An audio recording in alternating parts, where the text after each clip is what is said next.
എന്നെ മാൾട്ടിൻ്റെ അടുത്ത് ചോദിച്ചേ പാപ്പൻ ഗ്രീൻ ഫോറസ്റ്റ് ആണോ റെഡ് ഫോറസ്റ്റ് ആണോ ചോദിച്ചു. അപ്പോൾ ഞാൻ അവളടുത്ത് ചോദിച്ചു എന്താണ് ഈ ഗ്രീനും റെഡും നീ അവളോട് ചോദിച്ചു. അപ്പോൾ അവളെൻ്റെ അടുത്ത് പറഞ്ഞു ഗ്രീൻ ഫോറസ്റ്റ് ആണെങ്കിൽ അവർ നമ്മളെല്ലാത്തിനും സപ്പോർട്ട് ചെയ്യും, അവർ ഭയങ്കര കൈൻഡായിരിക്കും, അവർ നമ്മളെല്ലാപ്പോഴും അടിപൊളിയായിട്ട് വെക്കും എന്നൊക്കെ ഇങ്ങനെ പറഞ്ഞു. അപ്പോഴാണ് ഞാൻ ഇങ്ങനെ ആലോചിച്ചത് നമ്മുടെ റീൽസ്, ഈ സോഷ്യൽ മീഡിയ കോണ്ടന്റ്സ് നമ്മുടെ മക്കൾ എത്രമാത്രം ഇൻഫ്ലുവൻസ് ചെയ്യുന്നുണ്ട് എന്നുള്ളൊരു കാര്യം.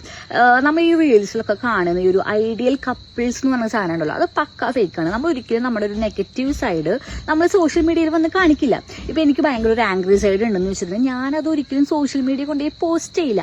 അതുപോലെ തന്നെയാണ് ഇങ്ങനത്തെ റീലുകളും. നമ്മൾ റീൽസിന് വേണ്ടി വ്യൂസിന് വേണ്ടി ാണ് നമ്മൾ റീൽ എടുക്കുന്നത്. അത് പക്ക എന്താ പറയുക അടിപൊളിയായിരിക്കും അവരുടെ ലൈഫ്. നമുക്ക് ഒരിക്കലും പ്രൊഡിക്റ്റ് ചെയ്യാനും പറ്റില്ല.